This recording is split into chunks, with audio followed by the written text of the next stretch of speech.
Good evening, I'm Bronwyn Maddox from Chatham House. Welcome to this evening, highly charged post-dinner session on the West-West divide, the rift within the West. Does the West still exist? I've got a terrific panel here. You can see them displayed up above us to discuss all of this. And I'm going to leave lots of time for questions because I'm sure there will be lots of questions. We've had a great warm-up for this today, indeed, this year, indeed, in the past year.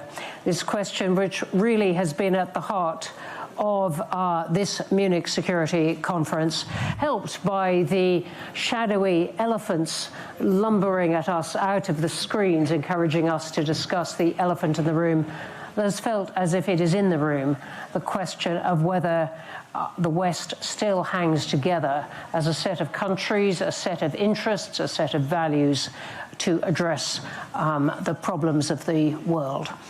And we're going to plunge right in talking about this, but I'm conscious that we may go over all kinds of questions that have woven their way through today, whether it is responses to Gaza, responses to Ukraine, a lot of the world saying to what we've called the West, look, you expect us to act one way in Ukraine, and then we don't see those same values you invoke represented in how you behave on Israel and Gaza. And it's going to throw us right at the heart of the questions that took up the opening sessions of today. The US, China, and key European leaders setting out their values and indeed their policies of how they intended to respond to all kinds of questions in the world. So welcome to my panel, welcome to you all. Let me start right at the end with Gladden Papin from Hungary. And I would love you to kick us off with your response to this question of, does the West still exist, or is there a fatal rift within the West? Good evening. Thank you so much. What an easy question to start off with. Well, I decided to cheat a little bit, and I reread the preamble to the NATO treaty. And it's actually very interesting. No. Former professor, and I've said sort of 2 minutes. Yeah. And so here's a 45-minute lecture. It says they are determined to safeguard their liberty, common heritage, and civilization of their peoples. And I think that is something that's very interesting because each one of those things is important. It makes up what the West is, but the freedom, common heritage, and civilization of the West have also come under threat recently. The only problem is that threat has been perceived by many people to come primarily from conservative, right-wing, and nationally oriented parties. And I think one advantage of this night's discussion is that that has expanded a little bit. We actually need to take into consideration that perspective in order to see how the Trump administration is understanding what the core of the shared alliance is, and how each of these things, the freedom, the common heritage, and the civilization, needs to be preserved. All right, thank you very much. And because Gladden's name is sort of down behind Secretary Clinton, let me say he's Gladden Papin, President and Chair of the Board, Hungarian Institute of International Affairs from Budapest. Thank you for that opening remark. Let's turn next to Radek Sikorski from Poland. Does the West still exist? Of course it does, but there have always been differences. So let me tell you that when I arrived in Washington to work there at a think tank 20 years ago, I thought of myself as a conservative. And then I discovered that, and I'm a pro-defense kind of guy, and I discovered that if you believe in gun ownership, but with a license, you know, with some psychiatric tests and a sort of police nod, that makes you a commie.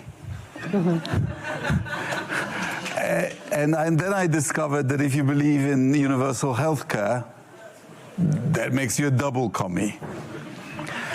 And it's got worse. So we have a genuine civilizational difference on how we understand freedom of speech. In the United States, it's almost absolute. It's almost impossible to win a case of defamation or libel. We might come on to that point. But let me get to the end of my argument. Whereas in Europe, for good historical reasons, so for example in Poland, it is forbidden to speak up on behalf of fascism and communism for very good historical reasons. We believe in freedom of speech with responsibility. And what happened here a year ago was that the Vice President of the United States was telling us that our notion of free speech was censorship. And I just don't accept that. And so the difficulty we now have is that one side of the Atlantic is trying to impose its values on the other, and that's unacceptable. All right, thank you very much for that. We'll come back exactly to those points of values. Secretary Clinton. Well, I think that the way you pose the question really suggests the answer. There are very significant differences of opinion as to define certain fundamental rights, how they are to be applied. Radek just talked about a few of them, and how we are to define freedom in whatever way we can in order to enhance human rights, human dignity, and it's going to be debatable. And I see nothing wrong with that. I mean, all of this hand-wringing about the West, whether we live or we don't, whether it's, falling apart, I see it as a very almost healthy debate. Because if people are not thinking about what their rights are and should be, if they're not willing to stand up and claim them, even if we have differences, then that to me is the great civilizational challenge.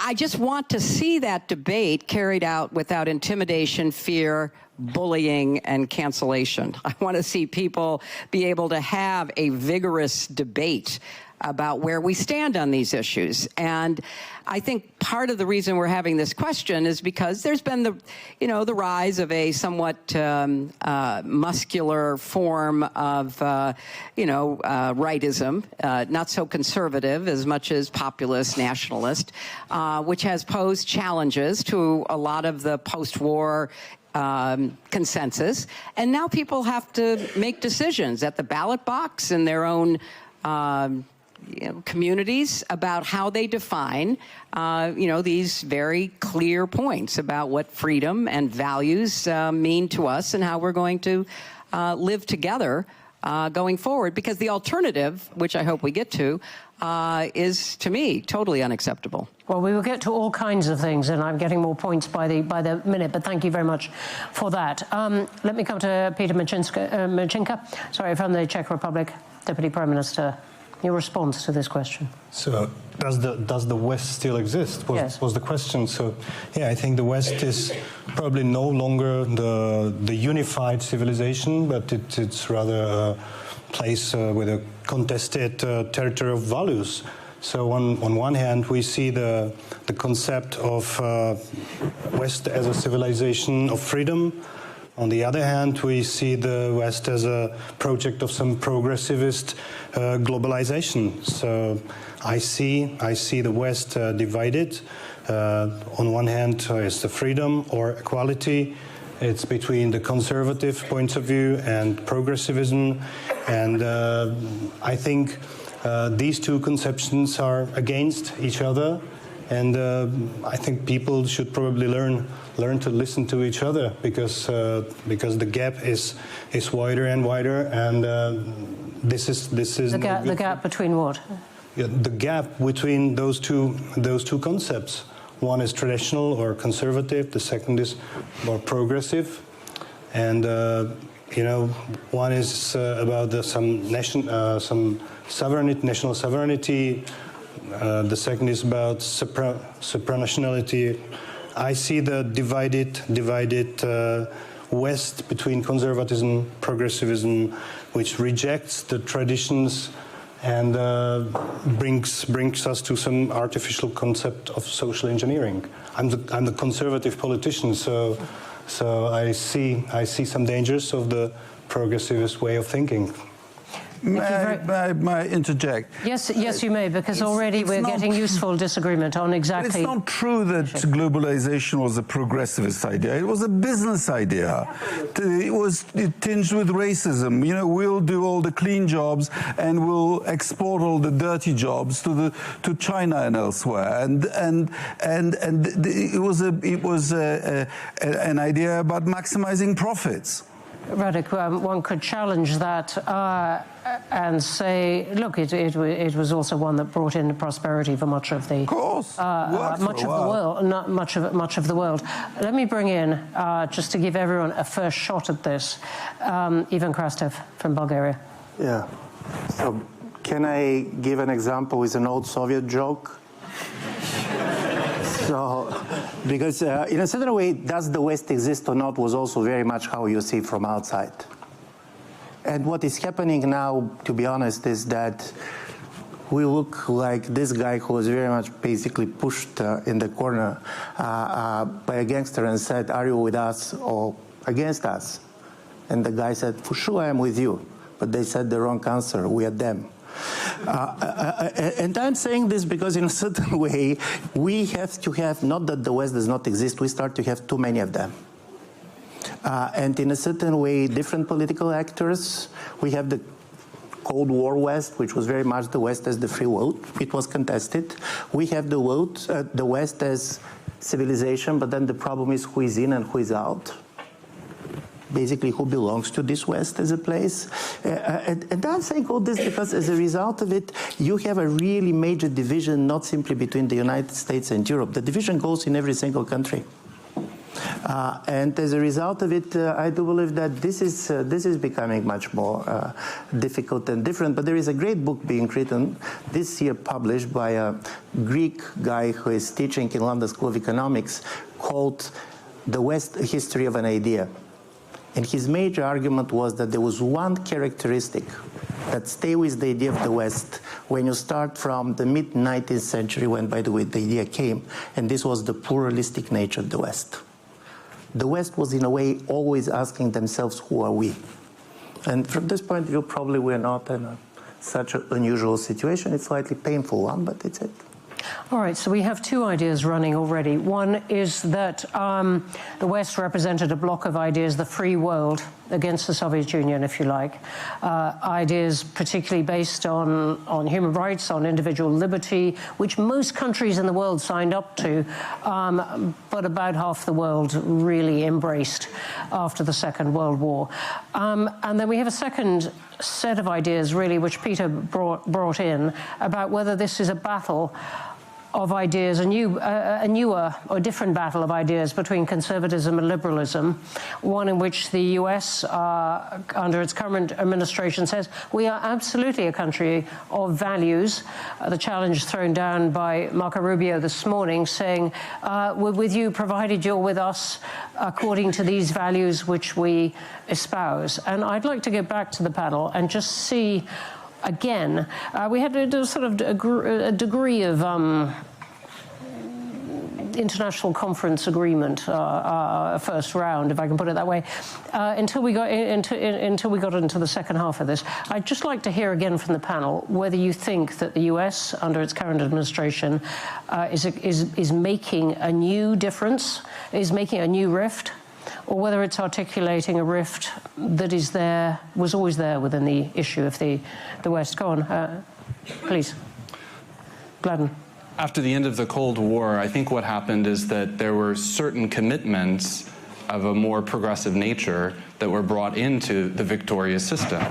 And although there were many different aspects of the post-war rule of law system that worked, eventually these got steadily skewed in a certain direction. And it's not just a left-right thing, it's also about where those decisions were made, less and less in national governments speaking for their citizens, and more in transnational bodies or transcontinental bodies even. And so those two things led to a distortion. But one thing that really happened is that conservative voices who were criticizing this were basically excluded from elite institutions. They were not participants in many of these debates. What's happened as a result, I think this is an opinion broadly shared by the more conservative and nationally oriented parties on both sides of the Atlantic, is that that set of commitments wore down fundamental strengths of the West. The family was worn down, borders were worn down, industrial strength was worn down, and that injures our ability even to maintain the commitments that we all made in the NATO treaty. All right, so thanks for saying that. So you're echoing a bit of what Peter was saying about this being a battle between conservatism and liberalism. And on the where decisions are. What would you say to those who say, look, this is a battle about the rule of international law, about the rule of law, and the US administration in expressing a desire to take over Greenland, Canada even, is breaking those norms? This is a completely different battle from the one you described.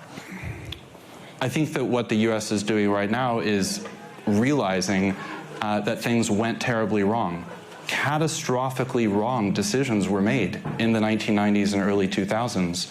And under this administration, the U.S. is attempting to address those and to restore its sources of strength. We're talking about, say, things like immigration and so on, which the Secretary of State was talking about this morning. That's right. That's right. And of course, one interesting thing that's happened is now everyone is saying that the rules-based international order had been underwritten by a form of power.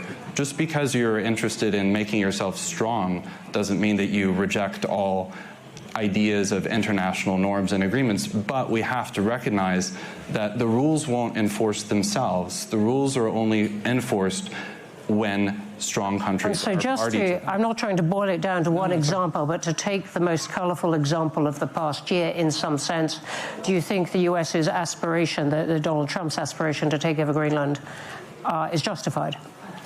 Well, I'm not speaking for the Trump administration. No, but you are speaking for a version of what you say conservative arguments are arguing for. Well, I think the perspective that's underlying the direction of the Trump administration there is that the U.S. was committed to many, many, many things that were separate from its core national interests, and even dragging it down, all the while missing things that were happening in its own backyard. Why did they start talking about the Gulf of America at the beginning, or the Panama Canal?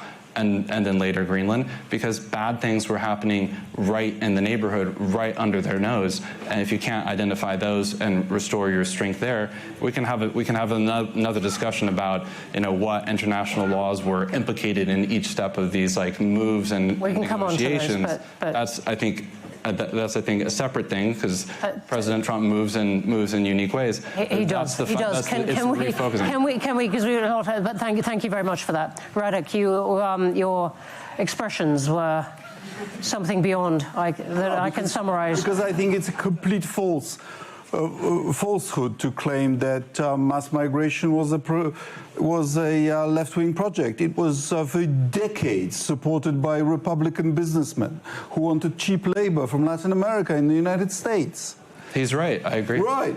Also, it's complete falsehood to say that. What about migration in Europe then?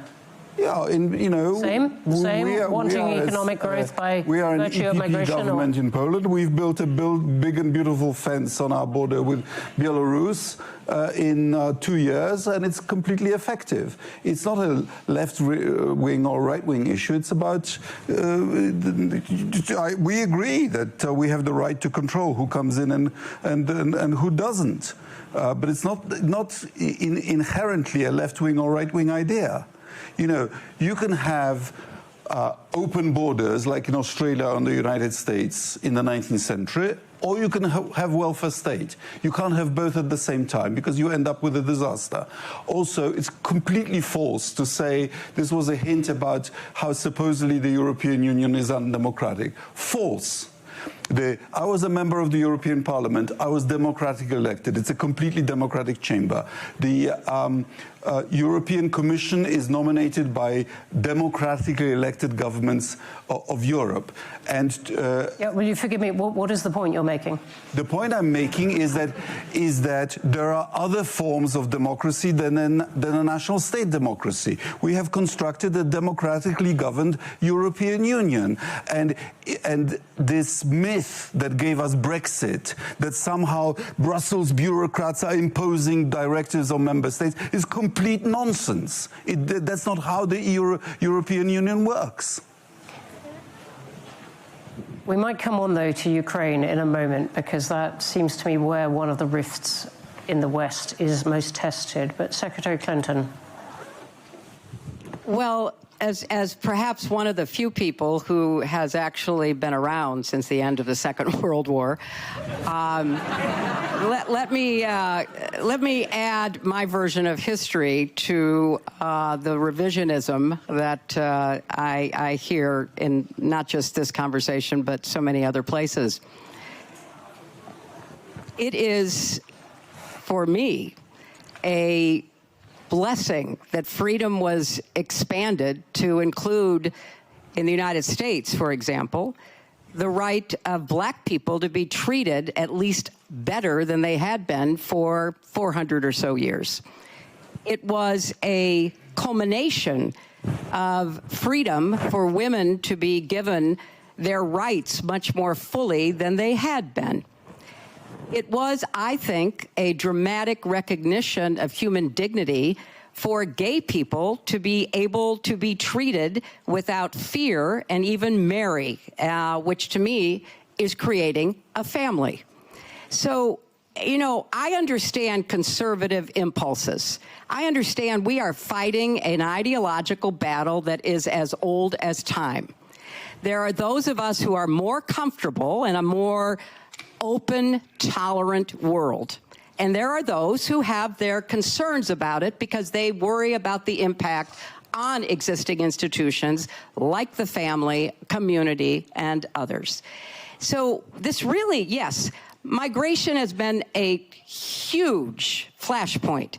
More people were deported under my husband and Barack Obama without killing American citizens and without putting children into detention camps than were in the first Trump term or this first year of Trump's second term.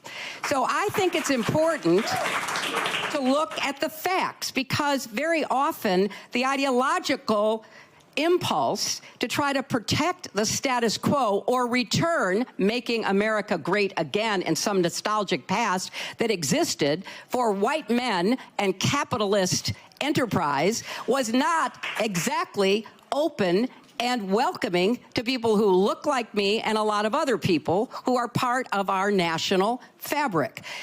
I have no argument with the necessity of trying to figure out how do we form families. I'm very proud of my family. I'm proud of my 3 grandchildren. I am proud to be part of that tradition. That doesn't mean everybody has to be. That doesn't mean everyone who doesn't have children is somehow an illegitimate human being. So how do we make the case in a positive way, not a bullying and very shameful way?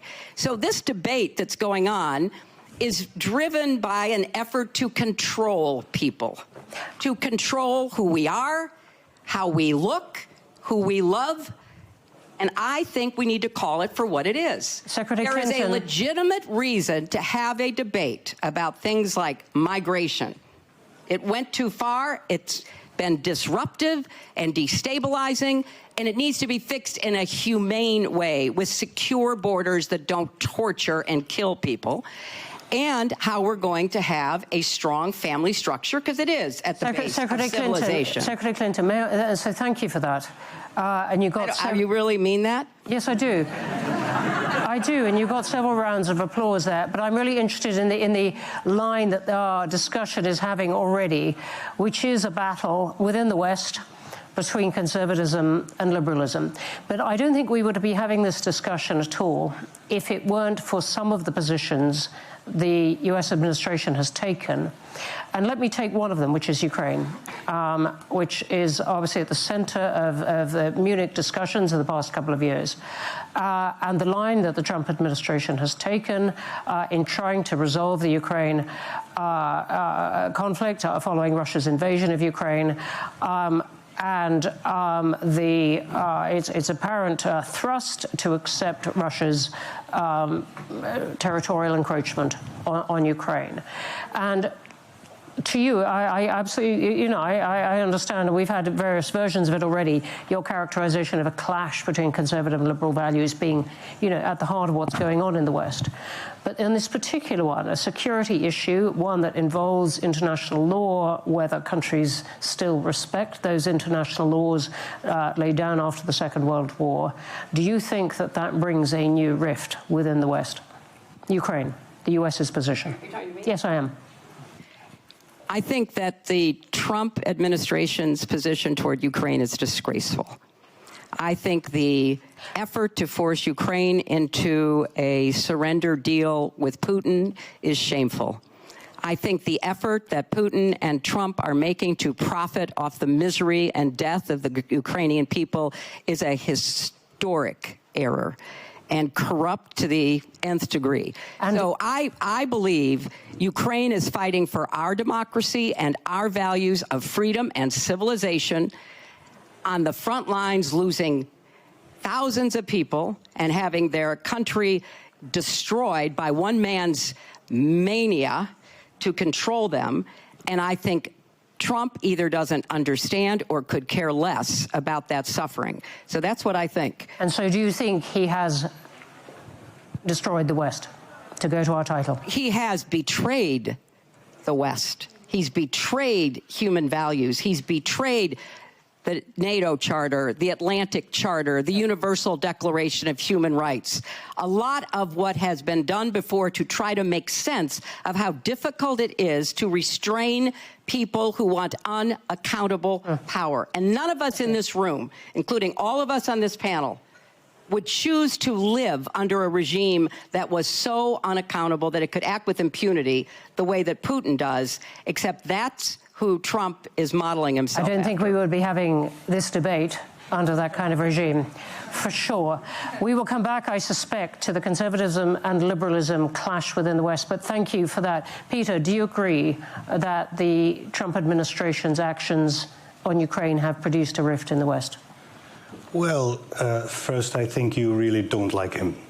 You know, that is absolutely true. But I really, not only do I not like him, I don't like him because of what he's doing to the United States and the world. And I think you should take a hard look at it if you think that there is something good that will come out of it. Well, Peter, what I think Trump is doing in America, I think it is reaction for something that, for some policies that really went too far from the regular people, too far from reality. So, you know, we saw the cancel culture.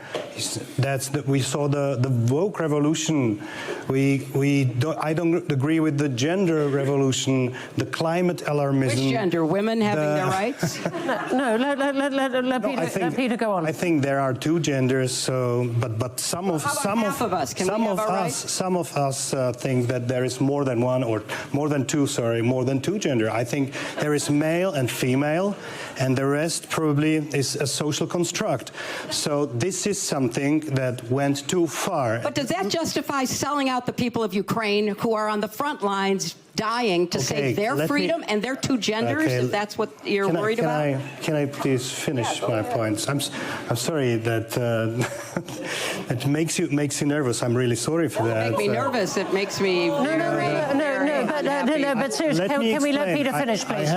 Can we let Peter finish, please? I have to say one more thing. You said that Ukraine fights for our future and for our freedom. I think first Ukraine fights for Ukraine's future, Ukraine's freedom, and Ukraine's sovereignty and independence. So we should help them, of course, but what I see in some people in the West, they are trying to help the Ukraine. But that's another question. I don't know if Trump's administration is helping the Ukraine to stop the war. I believe that there is such an approach. I don't see any other strong geopolitical player who would be able to force Russia to stop killing the Ukrainian people and stop destroying their country. I don't see. Maybe China, but China makes nothing. I don't know if the pressure, if Trump is forcing Russia in the way that they will stop the war. I don't know. I only see that the only Americans right at the moment can make it. I see the dialogue. Do you think Europe could put more pressure on Russia, for example, by putting pressure on Turkey, by targeting the refineries of oil more, and so on? I think Europe also makes some pressure. We release sanctions. We do what we can. But I think the Russians, they probably don't care. When I visited Ukraine, I saw the goodwill of all people in Ukraine. They were really united and willing to stop the war.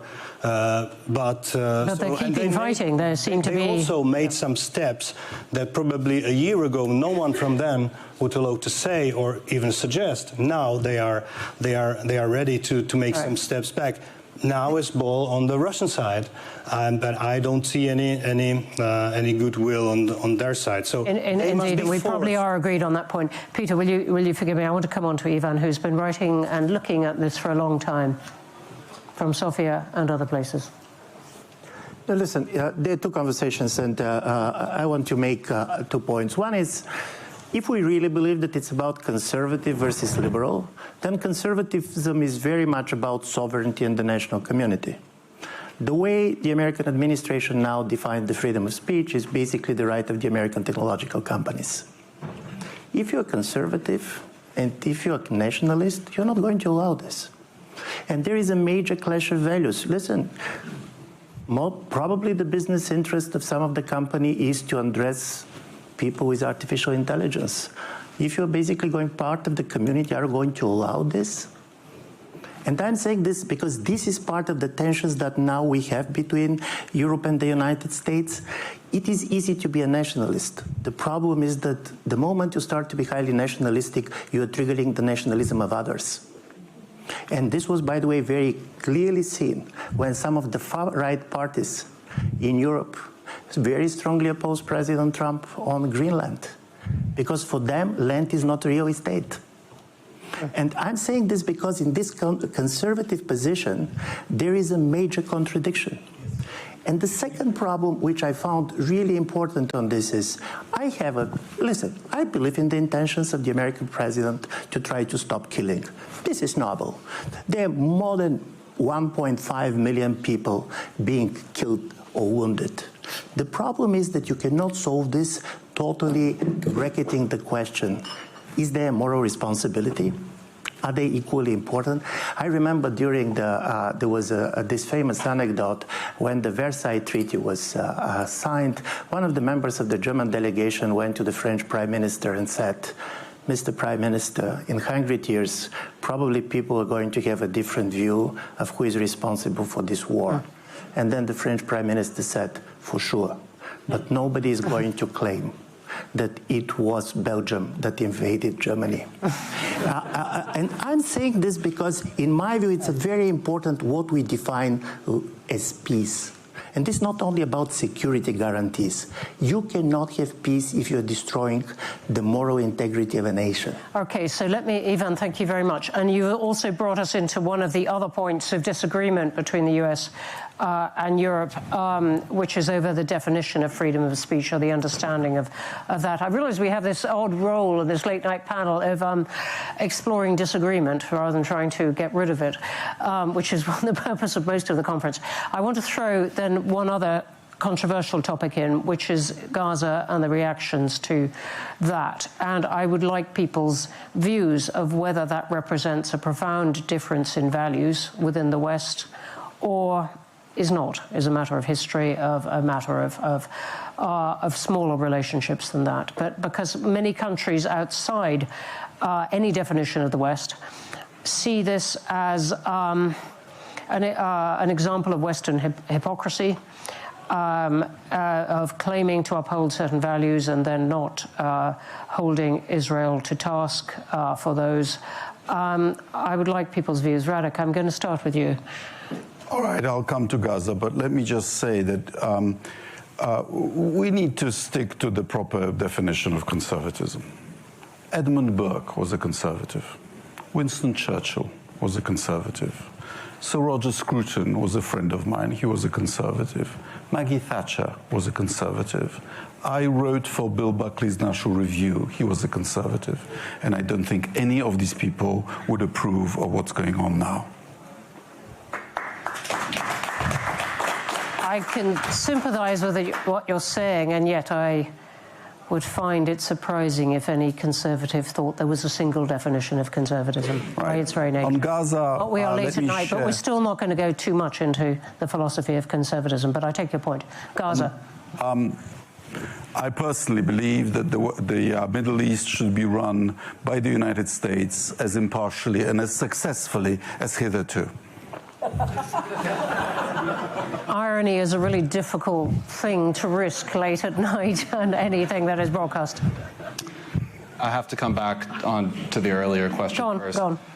I mean, let's talk about the plan for the resolution of the Russia-Ukraine war that's offered by those who propose that it be continued. There is no plan. There is no plan for a successful ending of the war on the battlefield. There is going to be no ending of the war on the battlefield. But the moment that President Trump called for negotiations to happen, many voices just tried to put him into the box of being a Putin apologist. By the way, it was that point which led to the abuse of the American technological platforms by the American left, kicking off the President of the United States when he was still sitting as president. I don't think it's the fault of the American technology companies that they produced platforms that everyone wanted to debate on. That's really not the issue. That's not the freedom of speech issue that we're talking about. Encourage polarization. That we're talking about in the United States. But it is a problem when political parties in Europe are excluded from participation in debates, and I'm very grateful to the Munich Security Conference for hosting this debate. That's the issue, and in some cases, legacy media networks are perpetuating that. So it's not just a question of the American tech platforms. The media is still plural and very plural. Yeah, but political parties have been excluded. And this is a precise issue. Political parties have been excluded from public debate in Europe. And by the way, yeah, we exclude fascists. Today. Let me just. Anyway, I just want to stick, broadly to the title that we have. That we have the indulgence of post 10 p.m. I think, but the point, the counter to what you're saying is that peace without principle, first, won't last as peace, but second, betrays the principles on which the West is founded, and therefore isn't worth it. It undermines the West. That would be the resonant counter that Ukrainians and others are putting forward. Let's see what happens rather than trying to box President Trump and the administration into a corner and smearing them as Putin apologists who are about to sell out a country. Well, he did put up a Putin picture in the White House. Right. But I thought you were grateful for the new demands that the American administration has put on Europe. I mean, I think that's something that we're all agreeing has been something. I don't have a Putin picture in my house. For now. That's good. For now. I think, yeah. No, I think. I'm still trying to find people who want to rise to this one word, Gaza.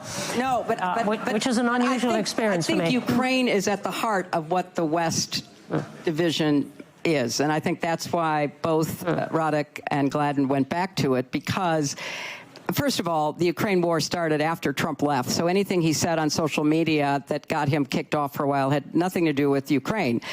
There is a plan. The plan is give the Ukrainians Tomahawks. Give them more missiles for their Patriot defense systems. Allow them to inflict more damage beyond the border into Russia. That's when they began to actually think about coming to the negotiating table, when Ukraine was able to reach targets that were inside Russia. Inflict enough pain. I mean, it apparently is not enough pain to have hundreds of thousands of Russian soldiers killed and injured. That is not enough pain for Putin. But inflict pain on the refineries, inflict pain on on the, the missile sites. Inflict pain that will actually create the conditions for a better negotiation. And, it is allowed that it too, is though. very. I want to come to Peter and Ivan quickly, and then we're going to leave. The MSC has produced a clock. I thought at the beginning the rules-based order had broken down enough. We're going to do without a clock, but we have a clock, and we have time for questions. Peter and Ivan, quickly on these points. These points, well, first I think we should try to learn to listen to each other and not to label the ideological opponent as the public enemy. We are here on the West, and let's respect ourselves in the differences we have. So I don't really like such a labeling as fascist. I think it's there are fascists in the world. Well, maybe there are, but including in Europe. I think there are. It ended some 70 or 80 years ago. No, it hasn't. Hopefully, this is something I don't really like. That every day, every time I hear labeling someone as fascist or Nazist or whatever, I think we should calm down, because this is dividing the society. We are maybe you are smart people. I'm not as smart as you, but so we should try to learn to talk to each other again, because this is something that went too far. I don't want to talk about the Ukraine, because it's the whole day talks, important talks. I listened to President Zelensky, what he's saying, and he's got the horrible position. I'm not sure if Ukraine is able to use the military to beat Russia. That would be perfect. That would be perfect. But I think we should be realistic. So the first should be the ceasefire. I don't know how to make it. I think that I don't want to repeat myself. That no, all right. Thank you for the points you made, Ivan. I want to say something on hypocrisy, because it's a very important thing. Once, 3 or 4 years ago, we have this big project on hypocrisy, and we visited several countries. Can you just say who we is? I mean, there was a group of academics, and do you know, if you want to visit a country and to get the meeting at the highest level, put hypocrisy in the title. There is no world leader outside of the West who is not going to meet you, and for good reasons. I'm saying this because, in my view, and this was very clear in Davos, is there are two different versions of liberal hypocrisy. One is the one that came from Carney, and to be honest, Carney very much identified with the criticism of the liberal hypocrisy. He said, listen, people from the non-Western countries, they're saying, yes, everything is equal, but you're treating Ukraine and Gaza differently. He's right. And there was also President Trump. By the way, President Trump cannot be accused of being hypocritical. But no, this is true, because his major argument is the biggest hypocrisy of the international order is that countries are equal. They're not equal. They are strong countries and they are weak countries. The only problem is that we know that countries are not equal. I'm Bulgarian. It never came to my mind that we're equal to the United States. But there is this idea of hypocritical idea of equality, which is so important in order to have any order. And what I'm afraid is that the moment when we say the world without hypocrisy, we're saying simply the world in which there is only power. And from this point of view, you're redefining American exceptionalism as being exceptionally powerful. But then there's a risk. Be sure that if somebody more powerful is going to come, you're not going to have a moral authority anymore.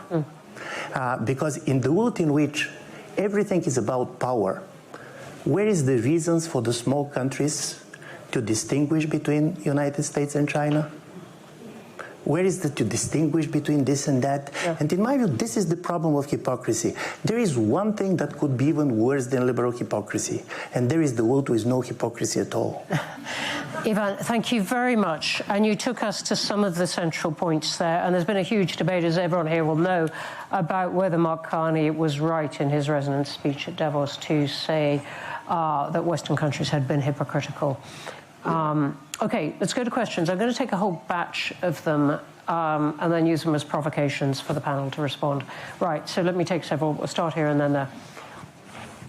If you could say your name, yes, that would be great. Hello, I'm Sigge Bekkelund from the Scandinavian Weekly Day and Time, and thank you for lively discussion. I was also here at the event yesterday, the night event, and I was listening to Representative Alexandra Ocasio-Cortez, who stated that about the old rules-based order, that we carved out exceptions to our values and our rules. Eventually, our exceptions became our own rules. So we've been talking a lot about critique of the rules-based order from the right, but I wonder what you think about this way of characterizing the old rules-based order from the left. Thank you. Thank you very much. There's one here. Yeah, I got a microphone. Sorry, there's a woman. Sorry, I can't see. Yeah, hi. Should I? Yes, please go, and then I'll come to the Richard front. Wolf from Deutsche Welle. Yeah, I just wanted to ask about the kind of terminology around values relating to the West and civilization relating to the West. So we heard a lot about values from the Biden administration. We've got values in the title here. Marco Rubio, I did a count in the transcript, he used the word civilization 12 times. So I'd like to hear from the panel who's more up for Western values and who's more up for Western civilization in the discourse. Thanks. Thank you very much. And there's obviously been huge debate since this morning about whether Marco Rubio was championing only Western civilization. Right, here in the front. Do we identify ourselves? It doesn't matter. The definitions here are confusing me because it's not conservative versus liberals in the United States. I mean, the discussion largely centers around conservatives are dead. You can talk to a lot of them in the GOP and the Senate, and they don't dare open their mouths. So I think if we're going to talk about values, we have to look at the definitions of who is determining the values. I don't think anyone would call Trump a conservative. You could call him a demagogue, you could call him a self-enricher, but he doesn't operate on principles, so I don't think it's useful to talk about Trumpism as conservative versus liberals. And then what caused the society in the U.S. to break down? It's as much about conservatives outsourcing jobs to China, which caused huge segments of the population to lose their prospects for their children, which had nothing to do with two genders, and so, or three genders.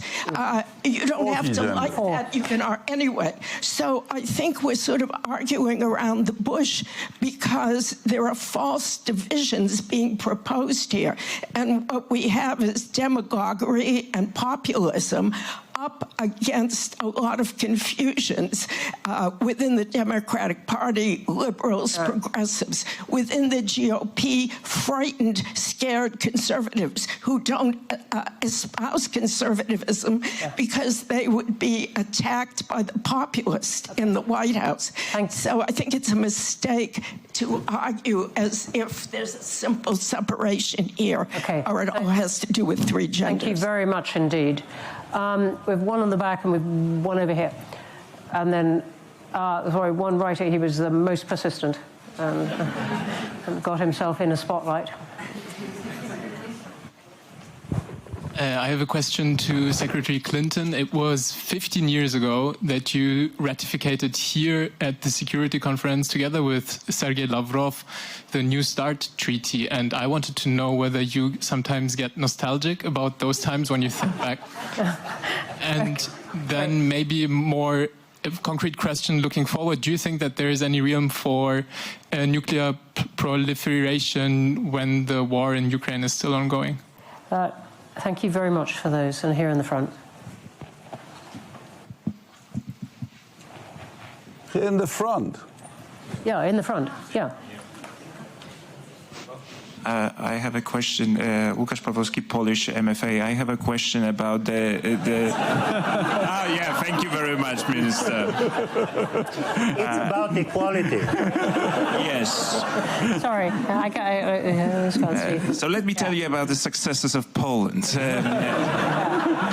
No, my question is brief, but the answer may be difficult. The current administration is trying to redefine what it means to be American, the American identity, from a notion that what brings together the Americans is a set of ideas, to the notion that what brings them together is, the number of generations that you lived in the country. My question is to Senator Clinton, because that's the argument the vice presidents made. What would be your response to that? And to quote him, America is not just an idea. We are a particular place with a particular people and a particular set of beliefs and way of life. Thank you. Thank you very much. Sorry, everyone is a silhouette from here. Let me just take two more. Yep, there's a hand up there.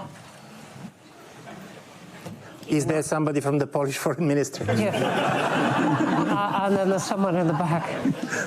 Hi, I'm Melanie Ward. I'm not from the Polish Foreign Ministry, sorry. I'm a British MP.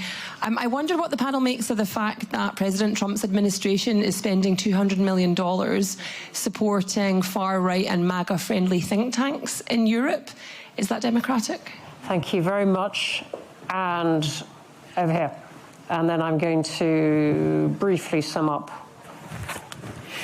Hi, my name is Catherine Eckenberger. I've got a question to the Deputy Prime Minister, please, of the Czech Republic. You spoke about sovereignty. Thank you.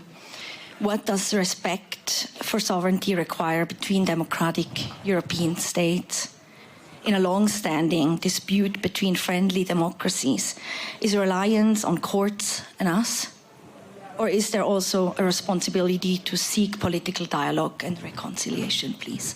Okay, thank you. And sorry, was there one more? I'm seeing dramatic gestures over there, but everyone is just a silhouette. Okay, I think, you're right, one more, yep. I'll take the dramatic gesture. Paige Alexander from the Carter Center, formerly USAID. Curious what you think about soft power in terms of all of this. Okay, thanks very much. May I also? Sorry? Sorry, yeah, here, to the side. I'm Anja Wielaschak. I'm with the German Tagesspiegel, and we've been talking about Western values throughout the conference. And Madam Secretary, I'd like to ask you, I'm the mother of a daughter, and it absolutely horrifies me to see what the Epstein files have brought out. And I wanted to ask you, what does it say about Western values when Western leaders have perpetuated and participated in these horrific abuses of minors and girls? Thank you very much. We have gone everywhere from New Start to Epstein. Via some fundamental questions of the critique of rules-based order from the left, of civilization versus values, of conservatism versus liberalism in the US, and other things. Secretary Clinton, as there are a couple directly to you, let me start with you, and then everyone else gets about a minute, and you get a minute and a tiny bit. Yeah, I heard three in particular. To the last question, it's horrifying, and we're hoping that there will be continued release every day that passes. That doesn't mean, as our news commentators say every day in the United States, it's because someone's name is there they committed a crime. But I think there's a lot of very troubling and really horrific information coming out. Today came out that Steve Bannon was trying to get Jeffrey Epstein to help him overthrow Pope Francis. I guess that was part of the civilizational true conservatism. True conservatism. So it is something that needs to be totally transparent. I've called for many, many years for everything to be put out there so people can not only see what is in them, but also, if appropriate, hold people accountable. We'll see what happens. On the New START treaty, which we were, the foreign minister and I were talking about this just backstage. We actually signed, President Obama signed the New START treaty in Prague. And it was, one in a series of efforts to restrain the proliferation of nuclear weapons, to control the U.S. and Russian arsenals. And I think it's a very big mistake for it to have been allowed to expire. I know that there was an offer, apparently, from the Russians to extend it a year, during which there could be some negotiations. The Trump administration refused that. And their response was that they wanted to try to get China and other nuclear weapons countries into a regime, which more power to them if they could ever manage that and if it could be achieved. But I am very worried because Trump also, he tweets, or I guess he X's or whatever he does on social media late at night, and one of his recent ones was to resume nuclear testing, underground nuclear testing, and I think that would be a terrible development. So I'm hoping that doesn't happen, and I'm hoping that there can be some efforts to reinstate some kind of nuclear arms agreements. With respect to this question, if you think about the 13 colonies, that was a creed. It was an idea. It was a philosophy. It did not include the entire continental United States, let alone Alaska and Hawaii. It was based on the founders' deep understanding of human nature, of philosophy, of what we might call liberal thought, as they created a new country. And, when I hear President or Vice President Vance say things like that about how it's a nation, it's blood and soil, and all the ways that he talks about it, I think to myself, I never knew he was such a firm advocate for Native Americans, because the idea that you would have an approach toward the United States that ripped away our founding documents, our founding philosophies, is so contrary to the way I understand American history. So I think that it's not only wrong historically, it is a political device that I think is very dangerous and should be rejected whole cloth. Thank you. Gladden.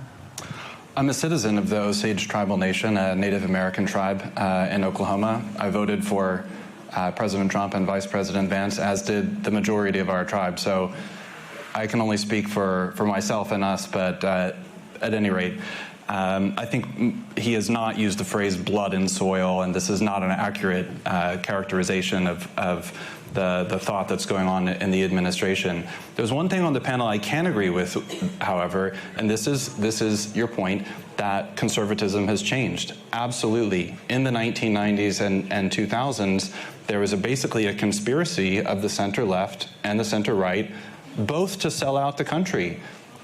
From the center-left, we got a social progressivism, which, yes, in the post-war period, had been responsible for important advances in American life. Native Americans were the last to get the vote, actually, even after women. So that's very important. But it didn't know where to stop. Similarly, the free market conservatives, there's a lot of things that the market does well. They also didn't know where to stop. So an important corrective had to come. In Europe, I have to say that corrective came from someone who made correct decisions when it came to migration, family, and also the importance of peace. And I hate to say it, but you can either acknowledge that Prime Minister Orban was right 10 years ago, or you can wait another 10 years and then realize it. The conservative voices, including his... We have to see whether he wins the next election. I'm going to stop you on that. His voice has been excluded. Yeah. From what? Decisions of the European Commission, which continues to go for a qualified majority. The European Commission, I think, feels that Hungary has quite a lot of voice. Radek, make your single best point. What? Make your best point. Sure. Oh, all right. Someone asked about Lavrov. Hillary didn't answer, so I will. I had a relationship with Lavrov based on telling each other Soviet-era jokes. So there was a competition in the Soviet Union for the best political joke. First prize, 15 years.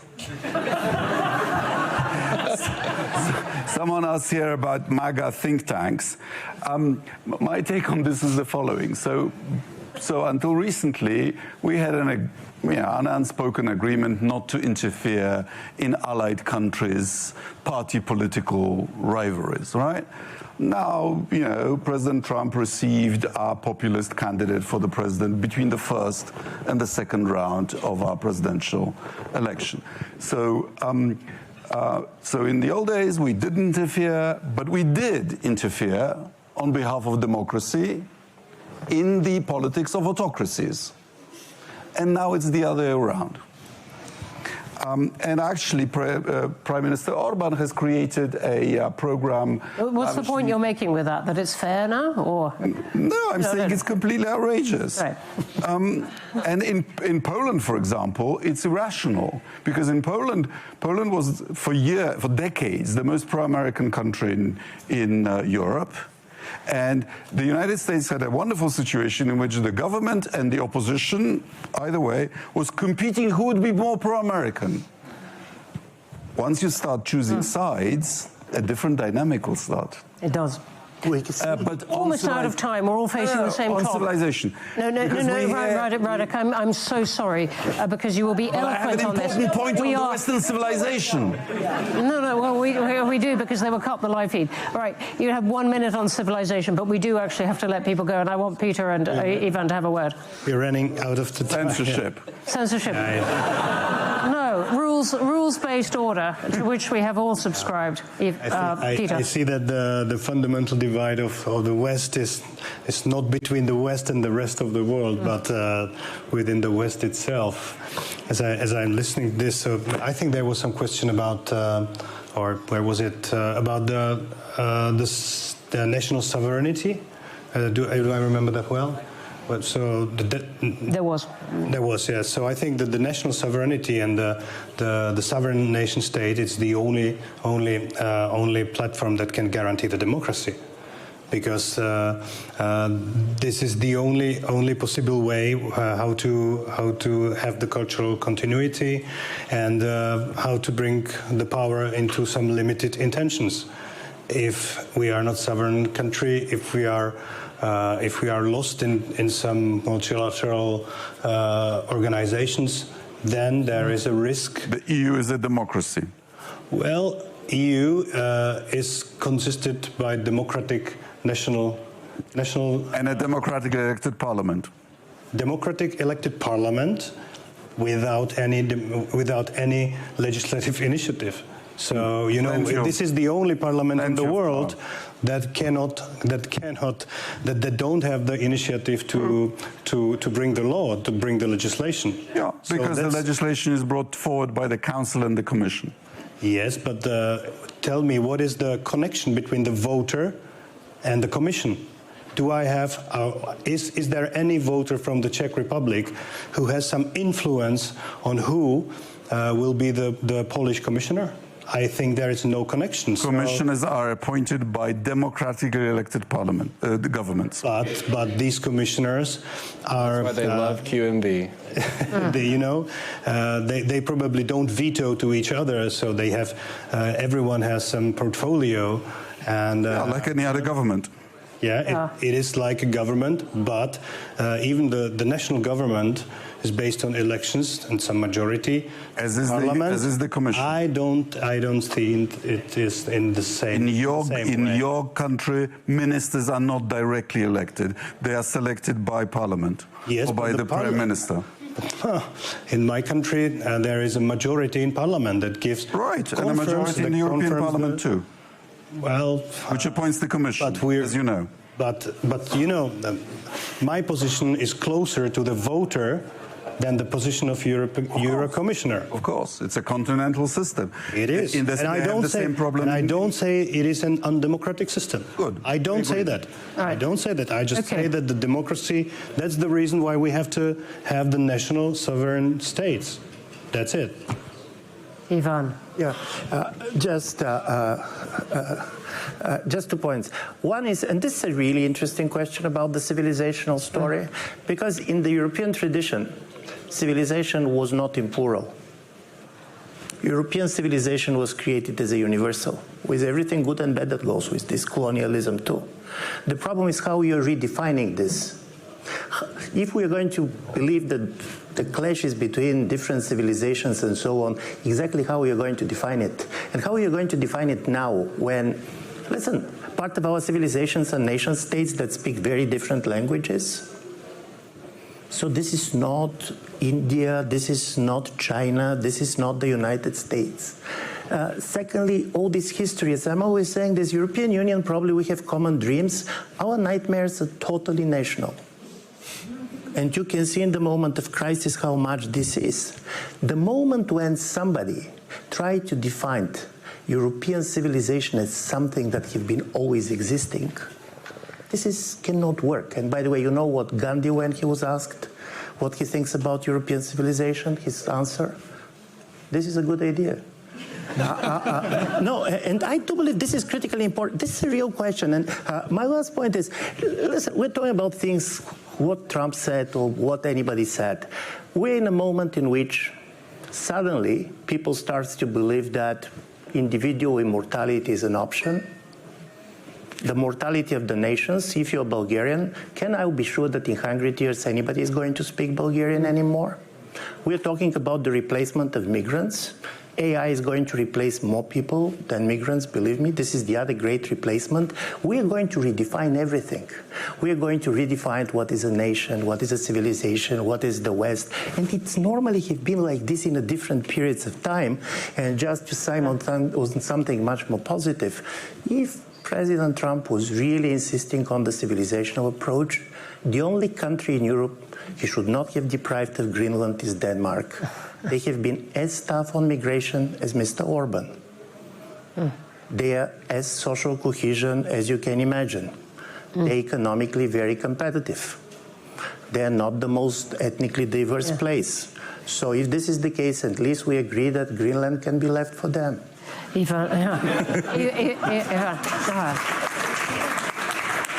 On that, we have not done justice to all the terrific questions we were asked, including the very precise one about MAGA spending in Europe, which I suspect will come back up the agenda. But we have done justice to the question of whether there are rifts in the West. We've been absolutely united on one point, which is the value of having the freedom to have this kind of discussion. I will myself go away with a stab of guilt for not allowing Radek his undoubted eloquence on the subject of the civilization. But we were teetering on the edge of huge subjects on which everyone here could be incredibly eloquent for much longer than we have. We've run out of time. Thank you so much for coming. Thank you, my panel.